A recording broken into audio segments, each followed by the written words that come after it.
Our next speaker is Paul Brennan from CILT. Paul is Head of Marketing at Celtic Forwarding, one of Ireland's oldest and well-established logistics and general supply chain companies.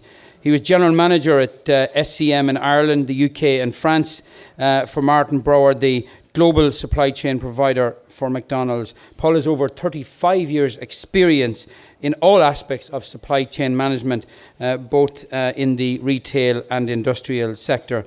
He has a long list of accreditations, too many to mention, but just to say that he is a fellow of the Chartered Institute of Logistics and Transport, and has memberships of the Society of Logistics Engineers and American Council of Logistics Management.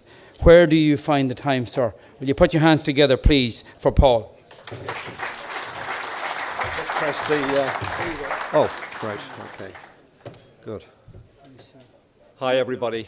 The key here is to keep on time, and I'm certainly going to try and do that. My presentation is, in essence, just an overview of some supply chain tools. My presentation is, in essence, an overview of some supply chain tools and some of the issues and methodologies you might use. What have we got? Manufacturing is in the core. It's a narrow base. It's traditional logistics. The end-to-end supply chain model is, in essence, integrating it all. So, fact, like it or not, all enterprises have multiple supply chains running through them.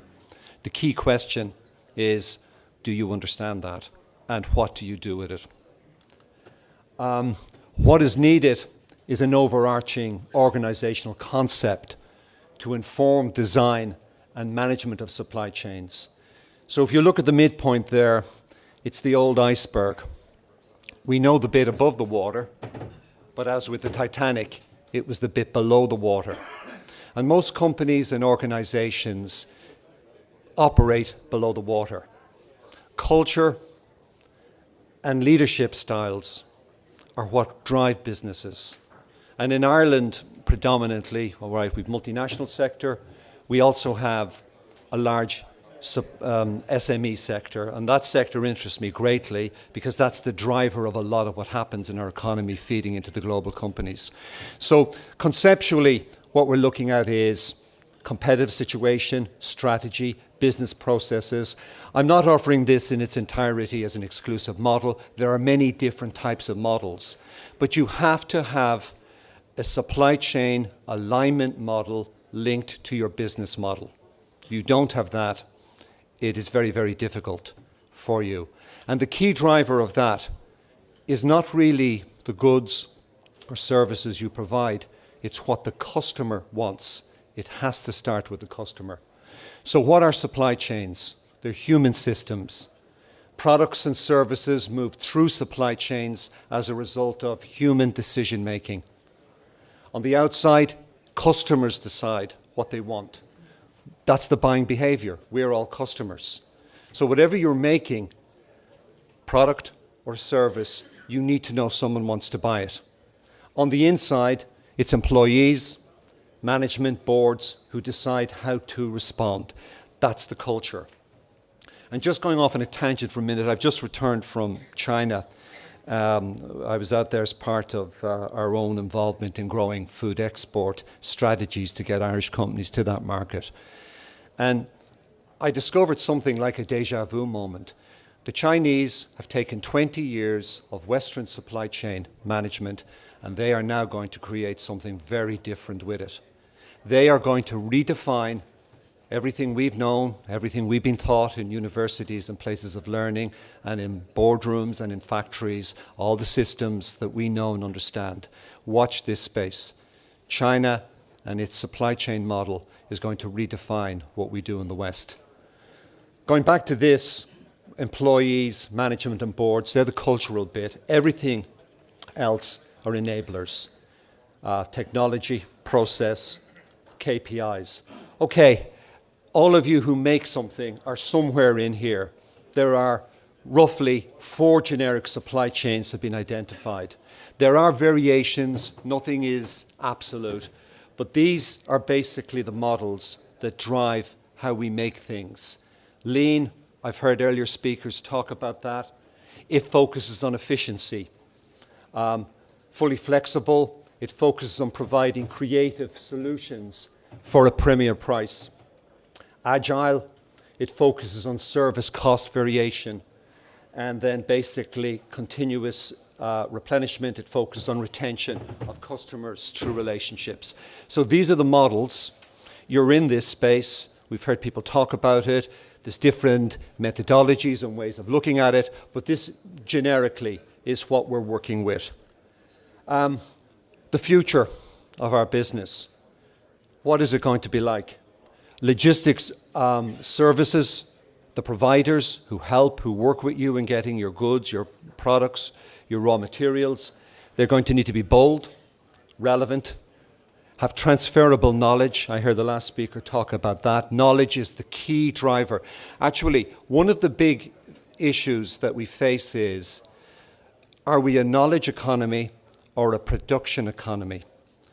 And there's some big questions about what we will make, how we make it. I would also predict that food services and food production in Ireland by 2020 will be Ireland's single biggest export.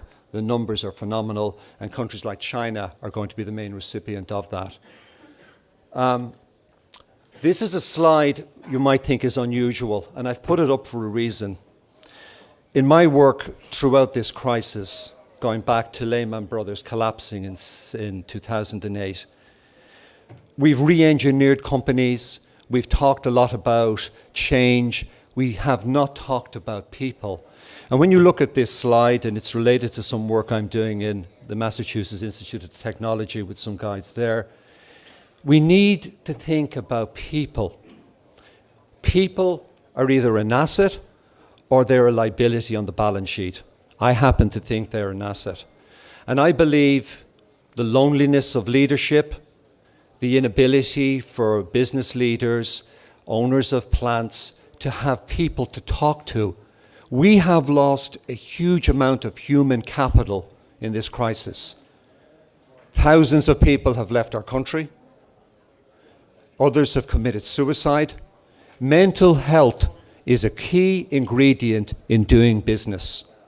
And I will defy anyone in this room or anywhere else that tells me that a person who isn't holistically together cannot drive change, create profit, create jobs. So this is you. You need an open mind, an open heart, and an open will.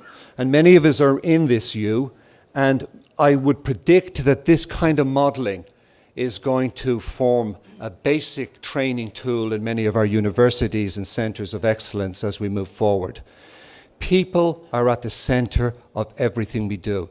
If they are not right, if they are not focused, if they are not themselves, within themselves, happy, if they have no meaning, they have no purpose. So I would just ask people to dwell on that. Final word, stay close to your customer, know their business inside out, and understand their patterns of demand, their behavioral segmentation. Make sure everyone in the company is working to the same customer demand data.